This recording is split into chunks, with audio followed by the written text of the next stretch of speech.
Program ini didanai oleh para sahabat dan mitra dari Joyce Meyer Ministries. Saya melakukan pelayanan ini karena melihat kuasa Allah mengubahkan hidupku dan Ia pun akan lakukan untuk saudara. Kunci untuk segalanya ada pada firman Allah. Saya Joyce Meyer dan saya percaya Allah dapat memulihkanmu dalam setiap lukamu. Tuhan menggunakan sesuatu untuk suatu masa lalu Dia selesai dengan itu. Saya mengajar kelompok Alkitab di rumah selama 5 tahun, lalu saya tidak melakukan apa-apa. Kemudian saya bekerja di sebuah gereja di St. Louis selama 5 tahun. Dan itu luar biasa tetapi juga sangat sulit. Pernahkah saudara mengalami sesuatu yang luar biasa tetapi juga sulit? Saya bekerja di staf gereja dan saya sangat menyukainya, tetapi ada begitu banyak hal yang berat bagi saya. Salah satunya saya merasa tidak diperlakukan dengan adil, saya merasa gaji saya tidak cukup. Saya ingin melakukan sesuatu tetapi mereka tidak mengizinkan, namun di sisi lain, di sanalah saya ditahbiskan dan saya mendapat banyak kesempatan untuk berkhotbah, saya mengajar sekolah Alkitab 3 kali seminggu dan saya sering berkhotbah ketika pendeta tidak ada. Jadi saya mendapat banyak kesempatan tetapi saya harus berada di bawah otoritas orang lain dan saya kurang menyukai itu. Nah, saya akan mengatakan sesuatu yang perlu saudara dengar. Saudara belum layak memegang otoritas jika saudara tidak tahu bagaimana tunduk pada otoritas.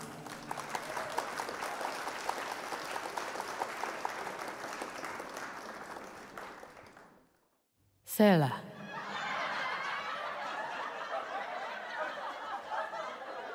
Jika saudara adalah tipe orang yang tidak dapat menerima nasihat dari siapapun, saudara tidak pantas memegang otoritas atas orang lain karena tahukah yang akan terjadi? Perlakuanmu tak akan adil.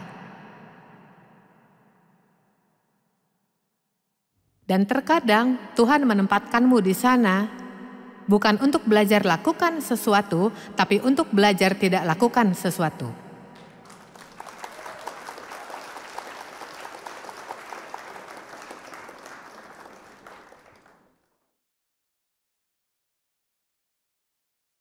Dan kami masih berteman baik dengan pendeta gereja itu dan saya bersyukur atas kesempatan yang mereka berikan. Tetapi pendeta itu masih muda, saya juga muda.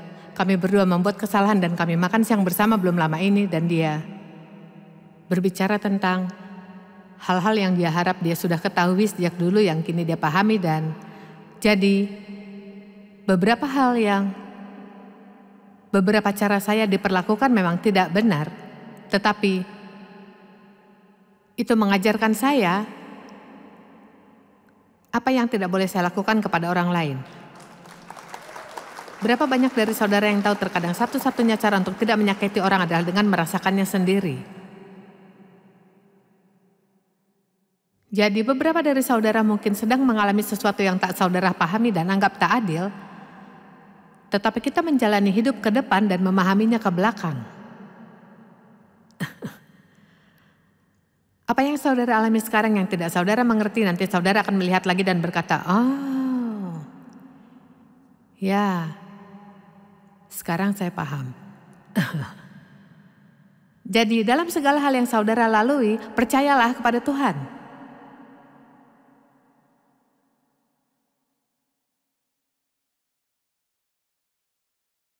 Tahukah saudara ada orang-orang dalam Alkitab yang membuat kesalahan besar, tetapi mereka memutuskan untuk memperbaiki hubungan dengan Tuhan dan mengubah hidup mereka. Jadi saya ingin menyemangati saudara hari ini, baik saudara di ruangan ini maupun yang menonton melalui televisi. Tidak ada orang yang tidak layak untuk ditebus.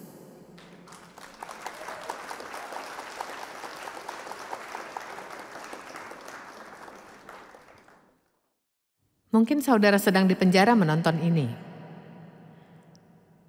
Siapa tahu saudara bisa keluar dan menjadi salah satu pengkhotbah terbesar yang pernah hidup. Saya ulangi lagi, tidak ada orang yang terlalu tidak layak untuk ditebus. Yakub dan Esau adalah kembar. Dan Esau lahir lebih dulu. Ketika mereka keluar dari rahim, Yakub memegang tumit Esau. Saya selalu berkata belum juga keluar dari rahim dia sudah berusaha mendahului. Dan dia melakukan beberapa hal yang tidak benar. Tahukah saudara dia mencuri hak kesulungan kakaknya? Esau juga membuat kesalahan karena dia menjual hak kesulungannya hanya untuk semangkuk sup. Jadi dia tidak menghormati hak kesulungannya. Jadi mereka berdua sebenarnya salah, tetapi ketika ayah mereka akan meninggal dan saudara tahu ketika memiliki seorang anak sulung mendapat warisan, mendapat uang, mereka menjadi kepala keluarga dan mendapat berkat khusus dari ayah yang sangat penting bagi mereka. Kita tidak memahami kuasa berkat seperti mereka dulu. Saya berharap kita lebih memahaminya. Jadi, sang ayah tahu waktunya sudah dekat untuk meninggal dan dia ingin memberikan berkat itu kepada anaknya. Jadi, ibu Yakub yang juga ibu Esau tentu saja ingin Yakub untuk mendapat berkat itu. Dia menyuruh Yakub untuk berpura-pura menjadi Esau. Dan Yakub melakukannya. Lalu ayahnya memberkatinya, tetapi berkat itu tidak bisa ditarik kembali. Jadi, bertahun-tahun Yakub lari dari kakaknya dan takut karena apa yang dia lakukan. Dan jika kita melakukan kesalahan, sampai kita bertobat dan memperbaiki, kita akan terus lari dari sesuatu. Amin. Nah,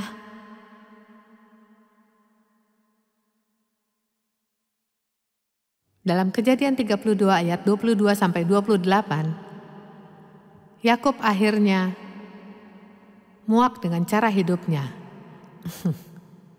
Dan tahukah saudara, ketika saudara akhirnya muak dengan cara hidup saudara, saudara akan melakukan apa saja untuk memperbaiki hidup saudara. Amin.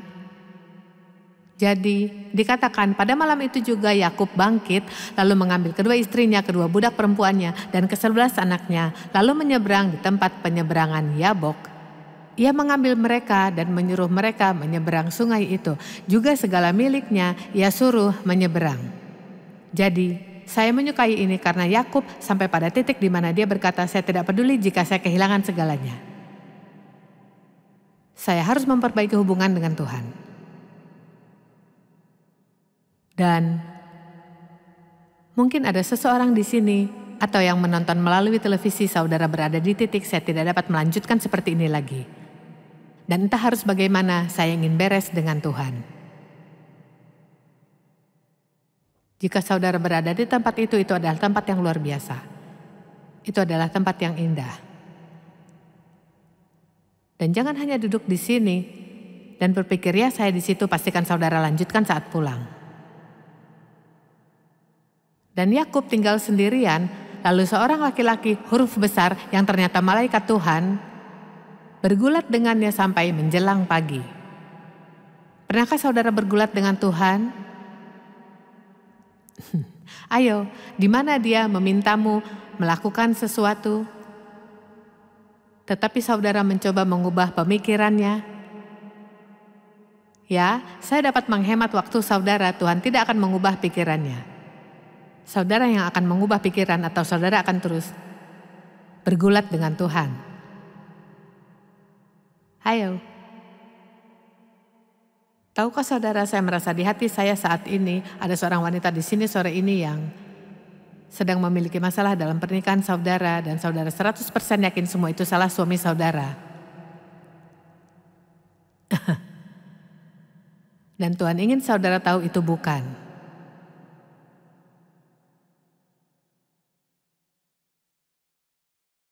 Dia ingin saudara memeriksa diri sendiri.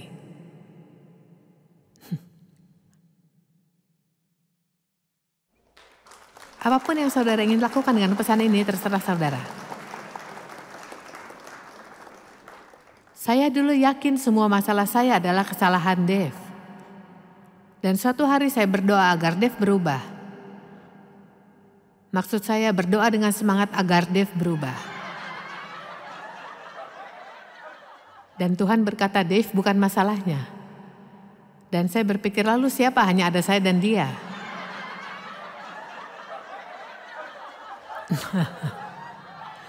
Saya tidak dapat membayangkan itu saya. Tahukah saudara betapa mudahnya kita tertipu tentang diri sendiri?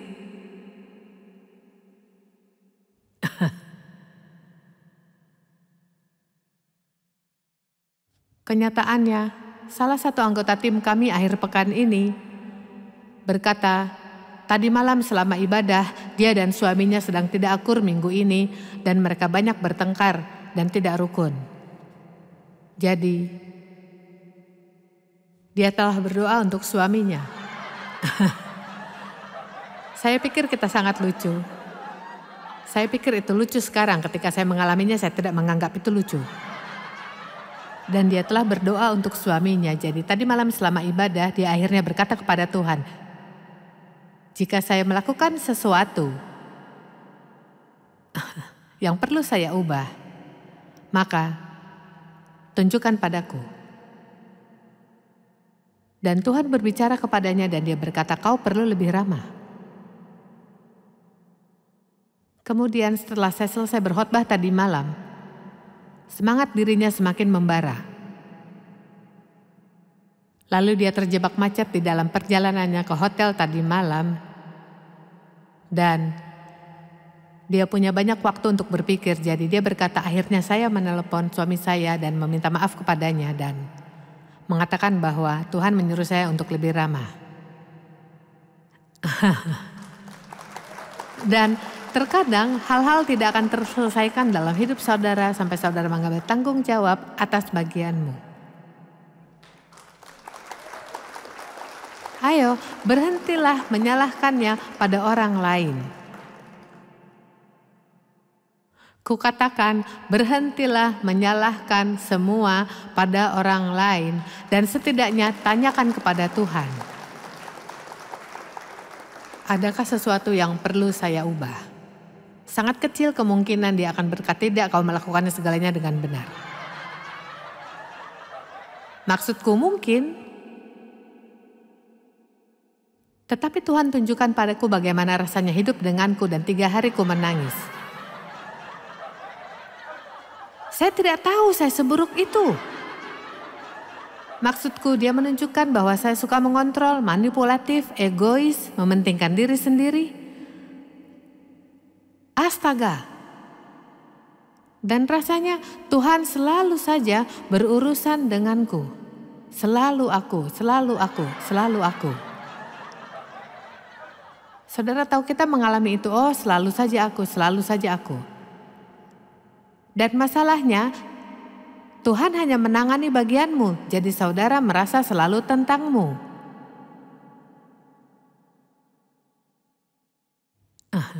Saya ingat pernah berkata pada Dave suatu kali, apakah Tuhan sedang berurusan denganmu juga?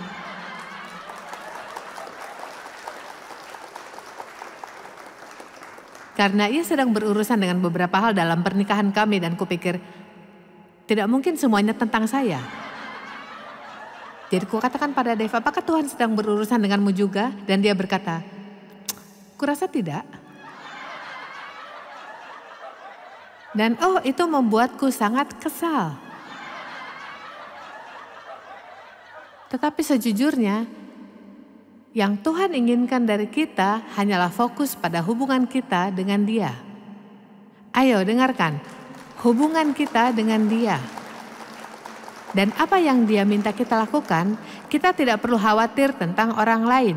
Dan ini kita sering tersesat karena kita ingin semua orang lain juga untuk berubah.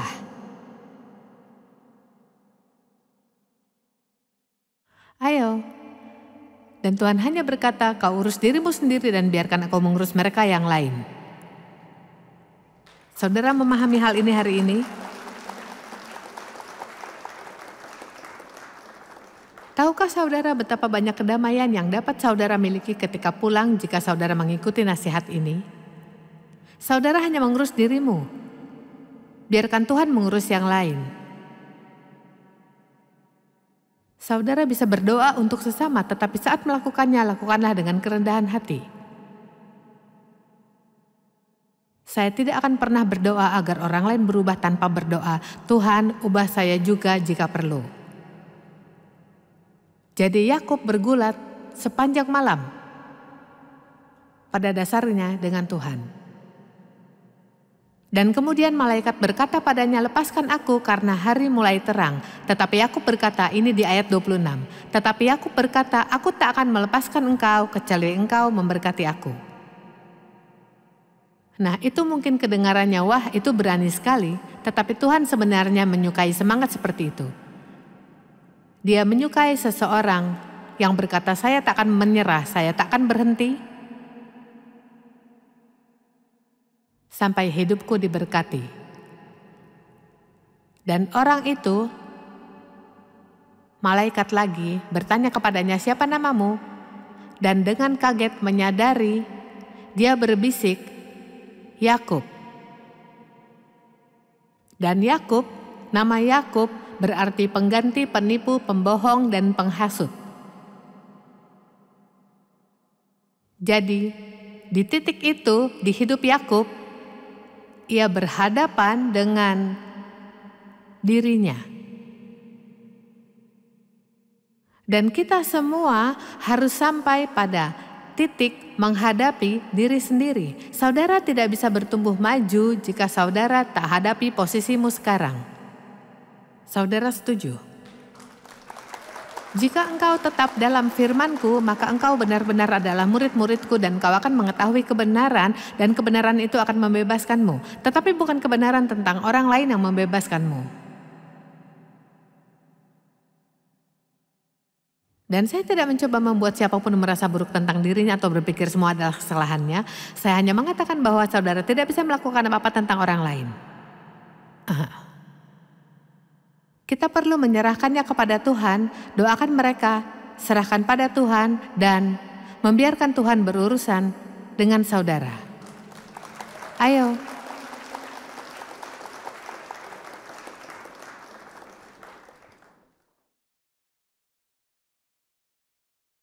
Dalam ayat 28 saya suka ini, dan dia berkata, namamu tidak akan lagi disebut Yakub, penipu. Disitulah Yakub berubah. Lihat, kita bisa berubah. Katakan, saya bisa berubah. Mari katakan lebih baik, katakan, saya sedang berubah. Tetapi namamu akan menjadi Israel, yang berarti pejuang dengan Tuhan, karena kamu telah berjuang dengan Tuhan dan dengan manusia, dan kamu telah menang. Saya suka itu. Tuhan menyukai semangat dalam Yakub, bahwa meskipun dia pernah menjadi orang yang sangat buruk, sekarang dia sampai pada titik di mana dia ingin berubah, dia ingin membalikan keadaan, dia ingin beres dengan Tuhan. Dan itulah mengapa saya memberitahu saudara bahwa tidak ada orang yang di luar jangkauan penebusan, karena entah apa yang saudara lakukan, jika saudara ingin beres dengan Tuhan, Yesus akan ada untukmu. Amin. Injil adalah kabar baik. Mungkin saudara telah berdosa besar dan menerima hidup yang biasa-biasa saja karena apa yang saudara lakukan di masa lalu. Saya punya kabar baik untuk saudara. Saudara bisa memiliki hidup yang indah. Entah apa yang telah saudara lakukan, karena ketika Tuhan mengampuni, Dia melupakan yang telah kita lakukan. Tahukah saudara, itu sulit dipahami. Dia tidak hanya mengampuni, tetapi melupakannya. Tidak mengingatnya lagi, kata Alkitab. Jadi berhentilah bicarakan tentang hal-hal yang sudah ia lupakan. Saudara sudah minta pengampunan 20 kali, saudara tidak perlu terus melakukan hal yang sama. Terima pengampunan saudara sekarang dan lanjutkan hidup. Saya ingat ketika saya masih muda di usia 20-an, setiap malam saya berdoa, doa yang sama, Tuhan ampuni saya. Tuhan ampuni saya dan saya berbicara tentang masa lalu saya tahu. Dan suatu malam saya mendengar Tuhan berkata, aku sudah mengampuni kamu saat pertama kali kamu meminta, sekarang terima dan lanjutkan.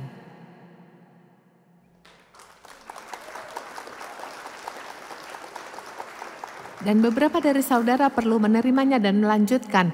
Dan ada orang-orang yang menonton melalui televisi. Saya terutama merasa ada beberapa orang di penjara. Saudara perlu menerima pengampunan Tuhan sekarang dan lanjutkan. Saudara bukannya tak terjangkau penebusan. Bukankah luar biasa bahwa Dia adalah penebus kita? Dia membeli kita kembali dengan darahnya. Setan tidak lagi memiliki kita. Haleluya. Bersyukur atas darah Yesus. Ada kuasa dalam darah itu. Tuhan berjanji untuk membalikan keadaan bagi kita. Dia akan memberikan keindahan ganti abu, minyak sukacita ganti duka, pakaian pujian ganti semangat yang lemah. Saya menyebutnya pertukaran ilahi yang besar. Serahkan semua dosamu padanya, Dia akan memberimu kebenarannya. Ini pertukaran yang sangat bagus.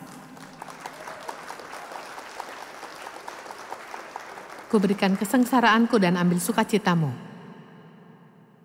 Kuberikan kekhawatiranku dan ambil damaimu. Kuberikan masa laluku dan ambil masa depanmu.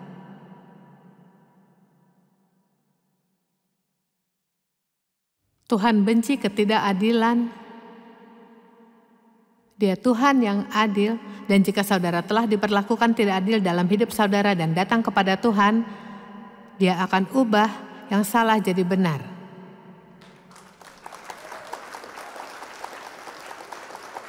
Saudara tak bisa lakukan, tetapi Dia bisa. Saya pernah diperlakukan tak adil, dan saya merasa seperti dihutangi. Dan benar, tetapi saya mencoba menagih dari orang yang salah. Saya mencoba menagih dari mereka yang tak bisa membayar kembali. Hanya Tuhan yang bisa membayar kembali atas ketidakadilan yang terjadi kepadamu. Tak ada selain Tuhan yang bisa membayarmu kembali. Dan hari pembayaran dengan Tuhan luar biasa. Karena Dia akan memberikan berkat ganda untuk masalahmu sebelumnya. Berkat ganda untuk masalahmu. Ayub mengalami masa sulit. Tetapi akhirnya Alkitab berkata bahwa Tuhan memberikan kepada Ayub 2 kali lipat dari apa yang dia miliki sebelumnya. Bukankah luar biasa? Tetapi salah satu hal yang harus dia lakukan adalah berdoa untuk teman-teman yang berbuat salah. Dan Alkitab berkata ketika berdoa untuk teman-temannya, Tuhan memberikan kepadanya 2 kali lipat. Mungkin Tuhan hanya sedang menunggumu mengampuni orang yang telah menyakitimu. Itu saja yang ada antara saudara dan kemenangan.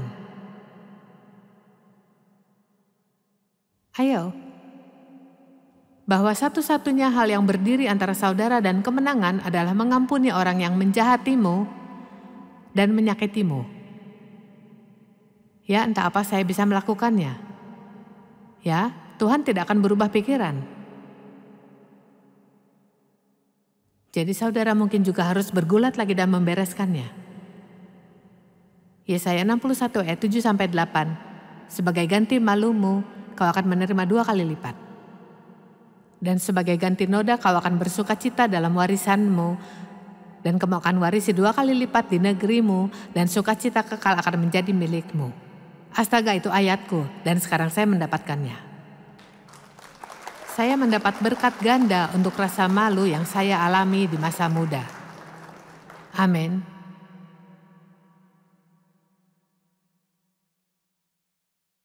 Tuhan akan selalu melakukan bagiannya, tetapi apakah saudara mau melakukan bagianmu? Nah, ada kehidupan baru yang menanti saudara. Kecuali saudara sudah hidup di dalamnya, tetapi saya merasa banyak dari saudara belum.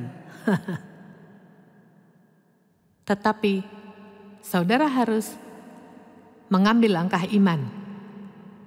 Saudara harus melangkah ke dalam beberapa hal yang mungkin saudara tidak yakin. Di Yosua 1 ayat 2 dan 3 dikatakan Musa hambaku telah mati. Sekarang engkau dan seluruh bangsa ini bersiaplah menyeberang sungai Yordan menuju negeri yang akan kuberikan kepada mereka.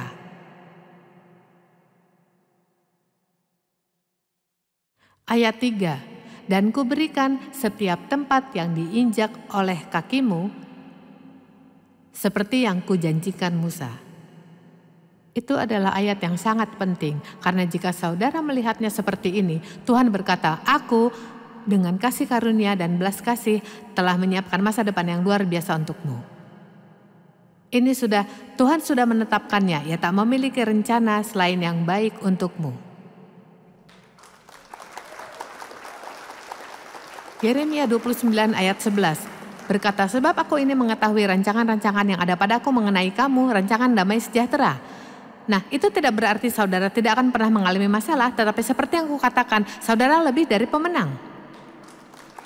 Dan saudara sudah memenangkan pertempuran sebelum menghadapinya.